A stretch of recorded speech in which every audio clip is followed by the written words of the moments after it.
Rough hands dug into Ranger's arms, the force barely blunted by the thick fabric of his clothing. He struggled, but it was of little use. The two humans holding him had strong grips, and there were two other humans ready, eager, even, to do him harm if he broke free.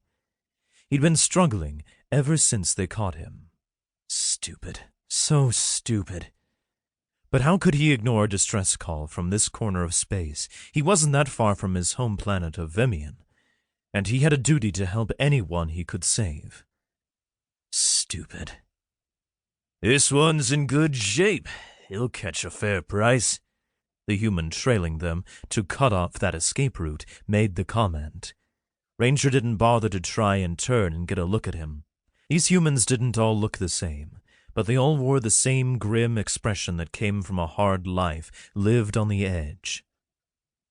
"Boy's not going to be happy," the human on his right arm said as he jerked Ranger forward. Apparently Ranger wasn't moving fast enough. "We need to stop home before we hit any of the markets." They must have been confident about their setup if they spoke so openly. Ranger didn't like that. He had the martial skills required of a dragon prince, but those worked better when he had an army to back him up. He could tell them he was a prince. The thought came and went just as quickly. Yes, his father would ransom him without a second's hesitation, or if these humans played it right, he'd give them a reward for Ranger's safe return. But even in a few sentences, Ranger had heard too much. These humans were just as likely to spook and kill him as return him home. And he'd never hear the end of it if his father knew this had happened. He was supposed to be on a mission, not trussed up by second-rate human slavers in dire straits. Well, they might have been first-rate. They had captured him without much trouble. Of course, he'd been knocked out by a cheap shot, but that didn't matter.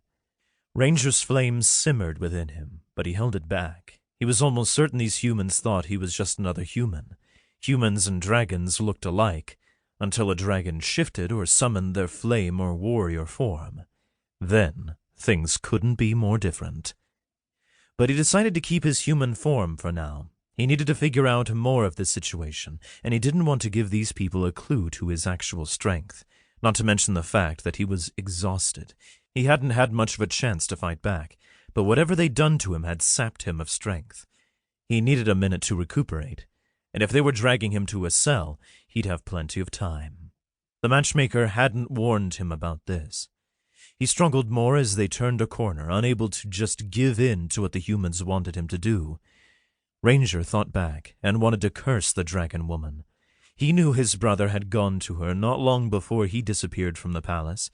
His father was uncharacteristically quiet about Crux's whereabouts. So Ranger had taken it upon himself to find his older brother.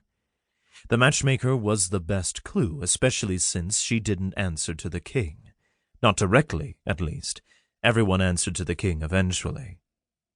She'd given him instructions to head into space and follow his instincts.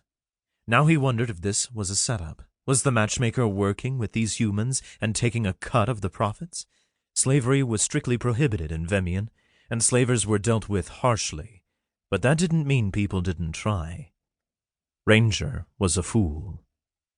He jerked his arm and caught the human at a weak moment. He broke free and lashed out, elbowing the man in the face and making him cry out with pain as bright red blood burst from his nostrils. Ranger heard a satisfying crack and smiled, even as the other humans piled onto him and paid him back 3 times over for his act of defiance. His lip was split and his eyebrow cut. He was sure to have a black eye, but his nose wasn't broken. He spit blood onto the walkway. The humans gripped him tighter and picked up the pace. He didn't have time to fight back again. Ranger tried to get his bearings, but there wasn't much to see. They were on a ship of some kind, cargo if he had to guess. Cargo ships could be like mazes, and if this one was normally used to transport slaves, he wouldn't be shocked if it was full of secret hideaways and hidden hallways. He should have been paying attention to their path rather than wallowing in his own failure. But what was done, and he'd made one of the humans bleed. He could at least be proud about that.